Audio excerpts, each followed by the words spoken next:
পাচ্ছি এটি একটি ঢেঁড়স বাগান। চমৎকার বাম্পার ফলন হয়েছে আমাদের এই ঢেঁড়স খেতে। দেখতে পাচ্ছেন আপনারা গাছে গাছে ফুল এবং ফলে ভরপুর এই গাছগুলো সজ্জিত। দেখতে পাচ্ছি অসংখ্য ঢেঁড়স বস্তাবন্দি হয়ে আছে, বাজারে বিক্রি করার জন্য নিয়ে যাবে। ফুল ফলের সমৃদ্ধ একই গাছের মধ্যে দেখতে পাচ্ছেন কয়েকটি হচ্ছে। দেখতে পাচ্ছেন কৃষক তার ফসল কেটে ক্ষেতের মধ্যে তুলছে, আবার কৃষক তার ফসল কাটতেছে, আরেকটি গাছ থেকে কাটতেছে। এভাবেই কেটে কেটে তার ওনার বস্তাবন্দি করতেছে।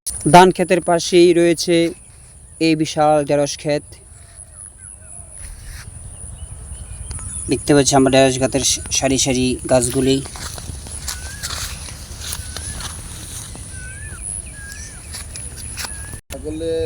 আচ্ছা কৃষক ভাই, এখানে কি ক্ষেত করেছেন আপনি? এখানে ঢেঁড়স ক্ষেত। কতটুকু ক্ষেত করেছেন এখানে? 4 ঘন্টা।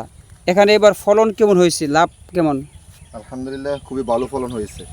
খুব ভালো ফলন হয়েছে। তো এই যে বীজগুলো, ঢেঁড়সের বীজ, এটা কি বীজ? হাইব্রিড নাকি দেশি? লাল তীর হাইব্রিড। এটা কি অত্যন্ত দামি একটি দামি বীজ। তো এই লাভবান হয়েছেন, তো আপনার কি সামনে কি নিয়ত যে আরও এরকম করবেন নাকি একেবারে শেষ করে দেবেন? সামনে থেকে ইনশাল্লাহ আবার করব। এবার যেহেতু প্রথম, সামনে থেকে আশা করি আসছে ভালো করে। আপনি ক্ষেত কি নতুন নাকি পুরাতন? নতুন। তো আপনি ক্ষেত করে কি অভিজ্ঞতা অর্জন হলো, যে ক্ষেতের মধ্যে কীরকম শ্রম দিতে হয়? আমরা দেখতে পাচ্ছি ক্ষেতের মধ্যে প্রচুর পরিমাণে গাছের যে আগাছার পরিমাণটা বেশি। এটা কি আপনার মানে কর্মের অভাবে নাকি?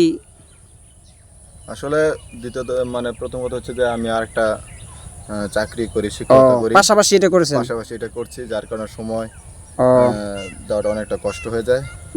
আগাছা হয়ে গেছে।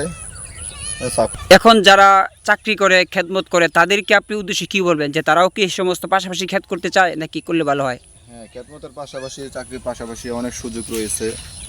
তেমন মেহনত নাই ক্ষেতের মধ্যে, মোটামুটি মাঝে মধ্যে সার, পানি, তারপর কীটনাশক, ঔষধ দিতে হয়। এতে করে আমরা লাভবান হতে পারি অবশ্যই।